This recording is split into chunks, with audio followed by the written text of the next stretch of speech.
All right, this is a big one for me. I've always been interested in what's happening with empires, how they start, how they end, and arguably America is in its own cycle. And it would be nice to know where it is. Obviously, everything in hindsight. How America is reaping what it sowed by the Yarbros. Let's go. Let's see what they have to say. Are we at the end or what? Falls. Regardless of their reach or their might, they all fall down. Eventually, the British Empire's fleets were not enough. Persian civilization was not enough. Rome's riches were not enough. If every empire declines, is the American empire crumbling before our eyes? We are well underway on the ride For the first time in U.S. history, a convicted felon will sit in the Oval Office. We work for the American people. How does an empire die? Tribes, armies, and organizations appear and devour the heritage of the former superpower, often from within. And what we're not going to do is stand around while they pull this bullshit that they're trying to pull right now. America is not the greatest country in the world anymore. The House of Cards, known as the American Empire, is collapsing under the weight of its own contradictions, which can easily be seen by examining 3 key areas of previous empires. When its people no longer believe in it, then does an empire begin to die. Let's dive into the fall of philosophical. Rome, the blueprint for greatness that America seems to be following, right down to its tragic unraveling. Rome, at the height of its grandeur and its glory, a civil... Don't you just miss when movies had this type of speech with this vocal?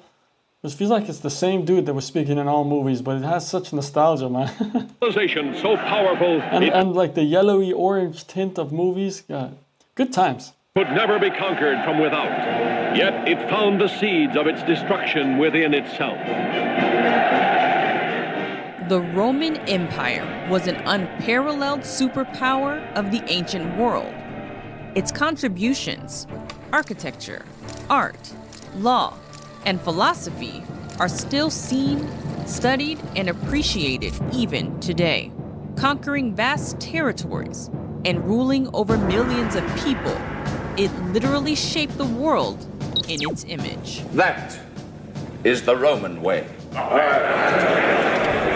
Possibly the biggest and most epic contribution from Rome was its fall. But it didn't fall in a day. It fell slowly. Yeah. It was death by 1,000 cuts. Centuries. Today, we'll compare Rome's deepest piercing wounds to America's internal decay. The ruling class owned bountiful homes, hundreds of slaves, and hosted lavish banquets for one another, reclining on silken couches, eating roasted peacock and honey-soaked dormice. Contrast that with the squalor of overcrowded and overpriced tenements, where the poor battled against broken-down buildings. They were also susceptible to being on fire, collapse, and aided in the spread of disease.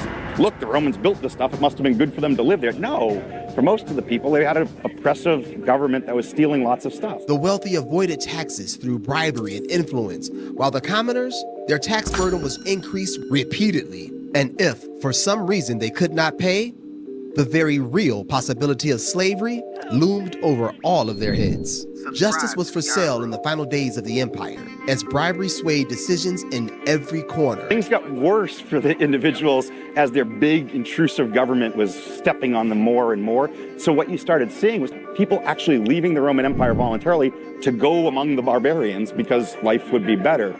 Deep resentment festered. I didn't actually know that part, but it's kind of crazy, right? There's always this incentive you must hold as a ruling class for people to keep following your system. Otherwise, naturally, humans will do what is best for them. And if you make it so impossible to live under your rule, what are they going to do? It's a bit like a 101 mentality thing, right? In the empire, erupting into protests, uprisings, and violent riots. Now, what can this tell us about Rome's great-grandson, America? The American dream. The American dream. American dream. The American dream. Owning a home. Because in a well-built house with adequate leisure, they can live and work as better Americans. The American dream once promised that hard work would lead to success and a comfortable life. Today, This ideal seems out of reach for many Americans. Living in America is freaking ridiculous right now. I can't afford any of these apartments. $1,800 for a one-bedroom apartment. $1,400 for 485 square feet. I guess I'll just live in my truck. Today, financing the American dream in America is a far-fetched fantasy for most of America. It's the new face of homelessness in America. Folks who are working full-time but with nowhere to live. I would have never imagined that we would be homeless. Never. When you're that hungry to steal bread from the restaurants behind the stores, you're hungry. No bread! 100%. The gap between the rich and the rest of us is getting bigger as they have stagnated wages and their companies. It's actually worse than that graph you just showed with the income inequality between the people who have the most money. It's like basically if you were to look at the graph, it'll be maybe 99% or something like here, and the top 1% are like off the graph basically. It's next level. Exploded the cost of living. Right now in the United States, we are facing a hunger crisis. This pack of meat, $16.47. How are we supposed to feed our families like this, you guys? Like, what are y'all doing? Compare the U.S. to almost any other advanced country, everything costs more. Doctors cost more, drugs cost more, devices cost more. America is devolving into a country that is for the corporations and by the corporations. It's all owned by the same corporation, American Incorporated. Big Pharma spreading addiction, con artist insurance companies, corporate landlords price-fixing entire cities. Even grocery stores are playing God, turning essentials into luxury items, blaming the supply chain and watching their profits soar. Meanwhile, Tyson Foods, a major producer of chicken, beef, and hot dogs, increased its profits by 140% last quarter. Elon Musk has been given access to the U.S. Treasury Department's vast payment system. The move essentially puts the government's multi-trillion-dollar checkbook in the hands of the world's richest man. I mean, they make it sound so dumb, right? Like, I'm not against Doge cleaning up basically dumb spending in government. It's literally the reason why we're in debt, why the US is in debt as a country, is because so many things are being spent on the most ridiculous things. Why would you be angry for someone to clean that up? If they make mistakes, that's a different thing to be angry about, to pinpoint those things. But in general, having an entity that goes through government and makes sure it's to remove whatever is just inefficient is a good thing. Do you think otherwise? Why is it not a good thing? Maybe you could say he's unelected. Okay, I get that. I get that point. But so far, I'm not against it from what I've been seeing. My only issue is that they're willing to cut spending on so many things, but for some reason, they keep sending money to Israel. Now, riddle me that. Blatant corruption, unchecked government, and unchecked corporations cause anger and frustration, which adds to the financial erosion of America. It's a big club. And you ain't in it. Not only is the nation crumbling financially, but the social fabric is unraveling also. Americans are so furious about healthcare that they are straight up murdering CEOs in broad. Yeah, honestly, the healthcare thing is a freaking ridiculous cycle, huh? Daylight. Government-backed white supremacy. Failure to protect the most vulnerable. Atlanta, 2 students and 2 teachers were killed. And reckless leadership driving the nation into chaos. All fuel an internal collapse of confidence and a complete breakdown of society. It's called the American dream because you have to be asleep to believe it. The American empire has thrived because of 2 complementary forces: hard power and soft power. Yeah. You can think of soft power as feminine, the ability to attract and entice, and hard power as masculine, the ability to enforce. Both persuade subordinates to do what you want them to do. Which brings us to our second symptom of imperial downfall: the loss of soft power. 100%. To understand soft power, that's definitely something the United States have lost in the eyes of the rest of the world, or a lot of the rest of the world, not all of it. And I know this because I'm European. I now live in the US, but go to Europe and ask what they think about the US. They're all going to think it's a clown show, which arguably it is. And it needs to fix a lot of its reputation by doing sensible things. And so far, if it could solve cost of living, things like that, make the ability to have a somewhat of an American dream again, you would arguably fix a lot of the reputation, even if the president was a clown, even. Because you'd know that, okay, maybe he's a clown, but goddamn, people are living good. They're able to get ahead. That would matter more. It's basically like, what's the evidence, right? And do the people of the country itself speak highly of it? And can others see that if they have a chance to get there, they could increase their life by 400% or whatever, however you want to put it?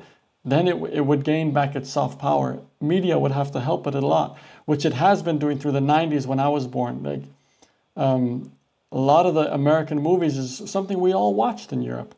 And it gave this idea of the US, everyone had to go visit. And then you went to visit, and while it was still good, and it's just, yeah, it's not the case anymore. Now there's like comparisons now to a lot of Asia, how it's growing.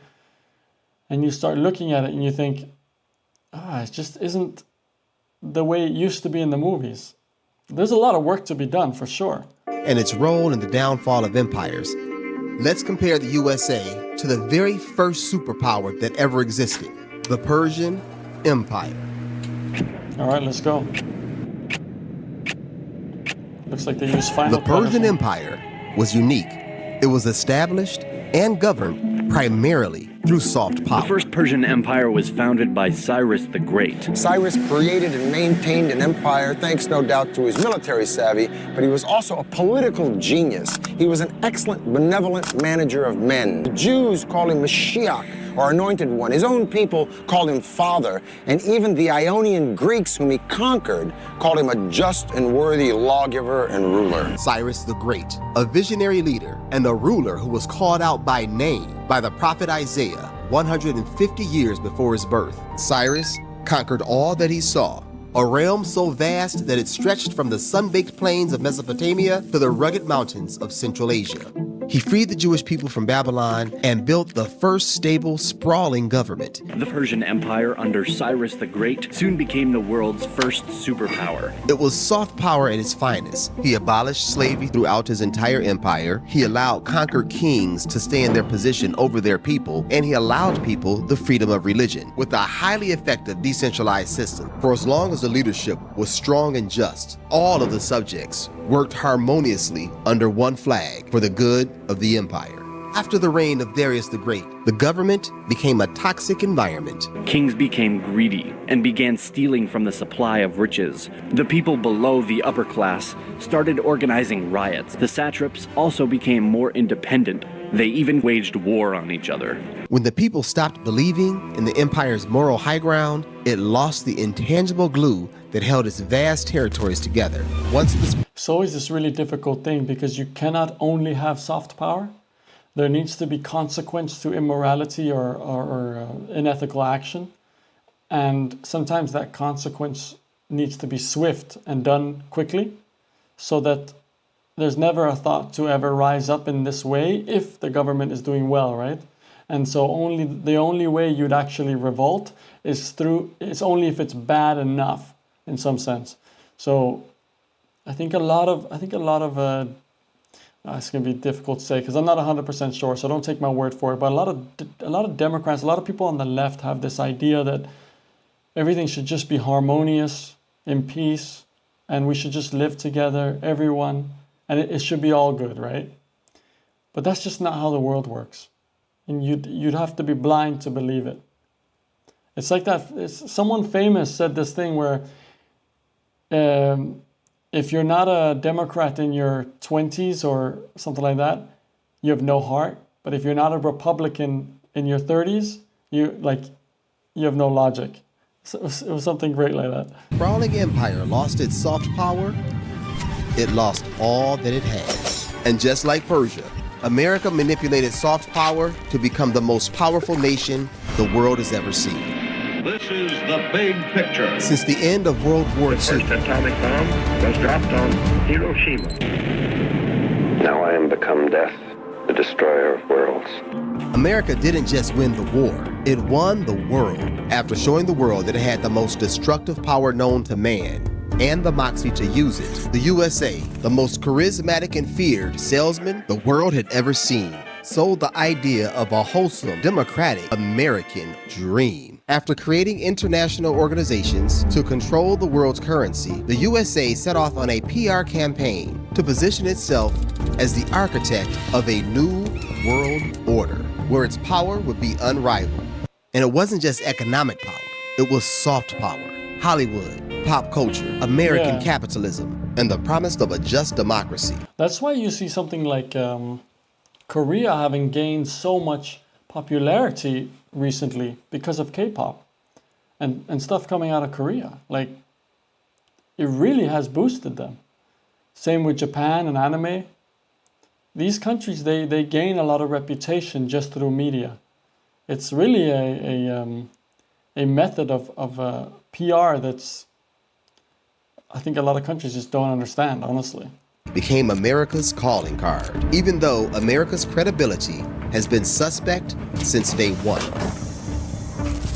To maintain the charade and influence the planet the way America wants to influence the planet. We have led by our example as a shining city on a hill. Relax. Okay, breathe. You're doing fine. You're talking fine. The world needs to believe in American moral authority and in the dream that it sells. The American product seems to have lost a lot of its appeal, and the mask has come off, both at home.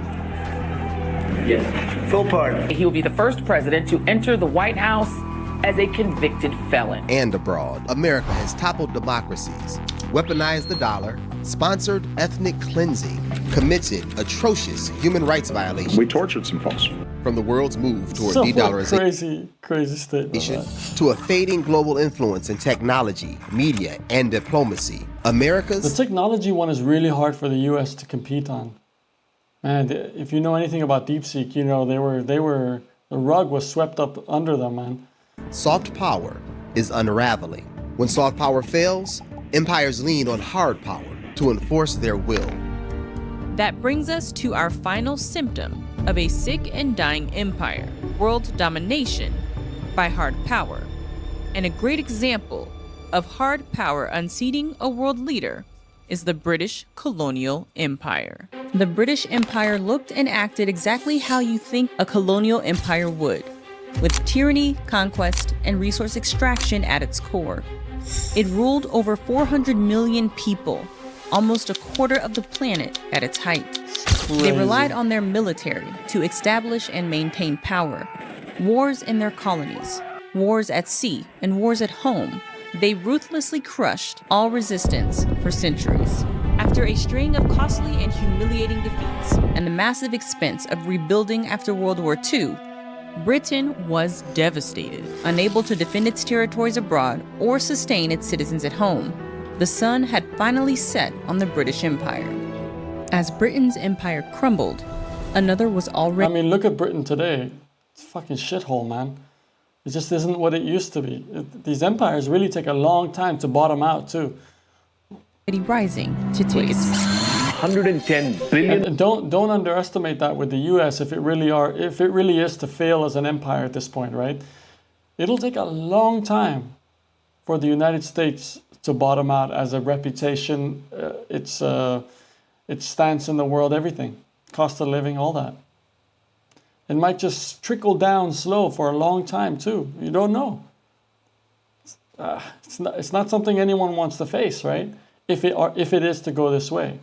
$10 into Ukraine. The Vietnam War. The war in Afghanistan. The United States launched its invasion of Iraq. Trillions spent and no victories to show for it. The United States has been by far the chief supplier of arms to Israel. Commitment to Ukraine's ability to defend itself with the announcement of over $3 billion. $45 billion. $500 million. A $2.5 billion military assistance. But if you keep throwing money that you can't or won't spend to develop your country inside, you're developing a recipe for the collapse of an empire. That's how the British Empire, the Roman Empire, the Greek Empire, that's how they came to their end. I'm gonna say it again. America's not a country. It's a business. War is America's biggest business. The United States has been at war almost continuously since World War II, finessing its hard power into massive profits for America's most wealthy. The defense spending of the United States is greater than the next 9 nations combined. There will always be times when it is necessary and just to use force. Any excuse, any provocation, at home or abroad, the U.S. will be there. There is no place on earth not covered by the Empire's military bases. It's not personal, it's strictly business. War is always financially beneficial for the United States of America. The Iraqi oil reserves, rare earth in Afghanistan, defense contractors in Vietnam, Korea. As contradictions nullify soft power, the Empire leans into brutality. Weaponizing the U.S. dollar against allies and adversaries. Abandoning diplomacy for desperation. You can carry out an unprovoked attack on our economy. Your consumers will pay more and your workers will make less. Gas prices will skyrocket. You will turn a loyal friend into a resentful neighbor, forced to match tariff with tariff and to seek friends everywhere else. And our enemies will grow stronger. Fueling resistance and causing powerful coalitions to come together against it. From BRICS nations to defiant regional alliances, rivals are strengthening ties through trade and diplomacy. You can always count on the Americans to do the right thing after exhausting all other possibilities. In the end, America will not be conquered by outside powers. She'll collapse under the weight of her own arrogance and contradictions. The Empire's foundation rots from within, weighed down by corruption, debt, and a military that serves profits over people. In the end, it won't be an enemy's army that brings the U.S. down. The military-industrial complex is the one that benefits from this. What happens when this thing collapses? What happens when the columns start buckling? Are we not in some early stage of that? Mos Def is actually a really intelligent dude. And an amazing rapper, by the way. At this present hour, are we seeing like the collapse of the empire? Man, join the Patreon, okay? It's right there. Let's hear what people think.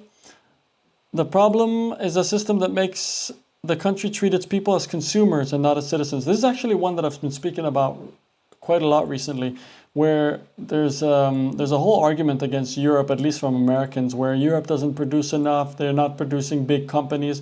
And I get it, there's a bureaucracy issue in Europe, I get it. But the work-life balance in a lot of countries in Europe is way better than something in the US. And you could argue that those countries produce a life which is more beneficial for the average life of a citizen than just treating them as consumers, right? I know, it's very simplified, and so just take it with a grain of salt, but it is an interesting comment. There's no greater disaster than greed. There you go. After years of working in Medicare, I left the US in fear of becoming homeless. Best decision. I swear, if the United States could fix healthcare, like seriously fix it, there would be, I don't know, you'd increase the morale in the country by so many times. It's like the one thing I believe is, people are like, oh, we don't want a socialist system. So use the French system. It's both private and public. Use the French system. It's good. It's one of the best in the world. I think the 4th best or something. But the way it is now is an absolute joke. Usually the enemies are within the empire itself, not outside.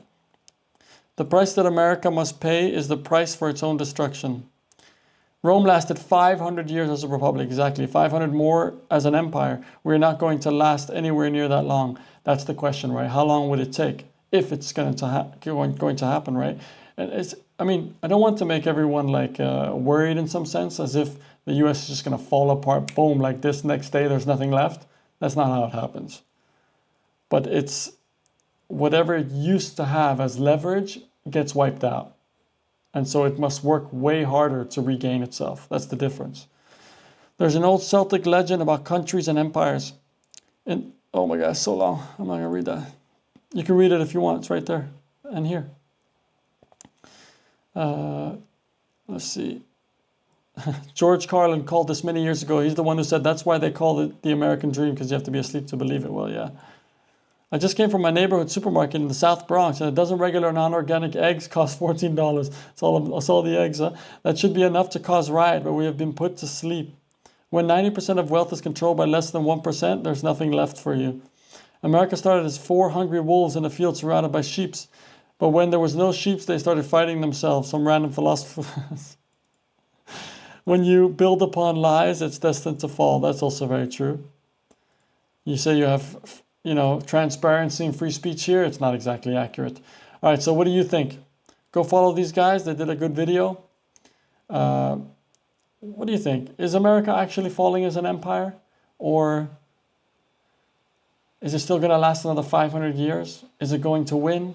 Is it done? What are you doing with your life to try to offset the downfall, if there is one?